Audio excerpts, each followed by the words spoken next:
about you, but my schedule is pretty busy this time of year, and even though I think it's going to slow down because it's summertime and everybody's out of their routine and people aren't training as maybe as normally as possible compared to when school's in session and things are a little bit more structured, there's just not a whole lot of time to train. So I'm training this morning, and I thought about training opportunity. And a couple things came to mind, a couple different examples that might sound a little bit out there at first, but I want to highlight the different opportunities you have on a day-to-day basis, whether or not you can get into your gym or your sport practices, that you can still achieve some sort of benefit.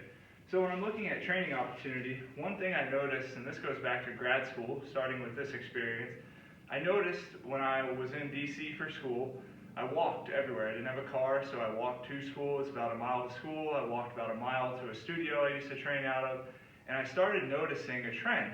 I would step up onto a curb with the same foot leading each time, and I would step down off the curb with the same foot leading each time.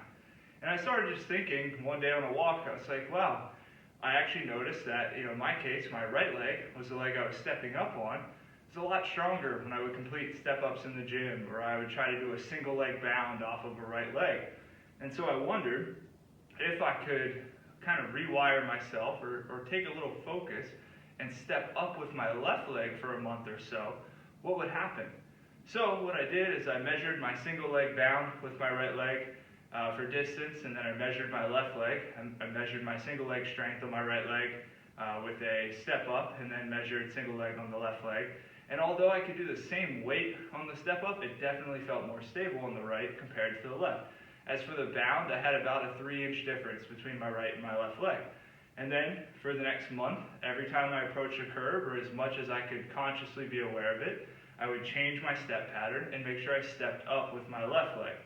After a month, I reassessed, and I was down to a 1-inch difference between my jumps. The weight stayed the same as it did previously, but it started to feel more stable. And I said, all right, well, let's try this again for another month. So I went that second month.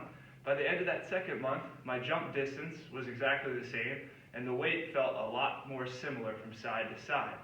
Did I add anything else to my training? Did I make any more time for my training? No, I just changed a habit that happens in day-to-day life. How many times do you approach the stairs at work and you lead with the same leg, or if you're going down the stairs, you turn to the side and kind of shield one side or the other?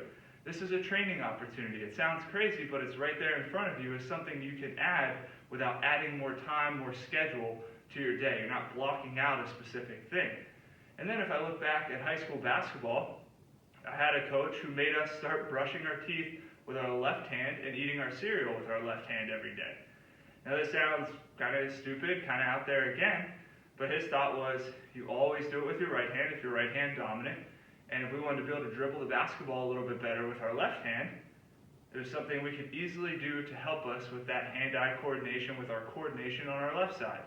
Sure enough, going through drills right to left side after a few months of brushing our teeth with our left hand and eating cereal with our left hand, the left hand started to catch up to the right in terms of comfort and ability, and also being accurate with those abilities. So those are two simple opportunities that you can improve. If you, for example, are looking for more power out of your kick in swimming, and you notice that one side is a little bit stronger than the other, you struggle breathing on one side compared to the other. Most swimmers are one side dominant, and you can fix that with just adding in a little bit of work on the other side. You also, if you like to play sports, soccer, basketball, this all applies to strengthening that one side over the other, and I didn't actually add any other scheduled training to my day-to-day life. So it's something you can see there's opportunity all around you. It's just what you do with that opportunity.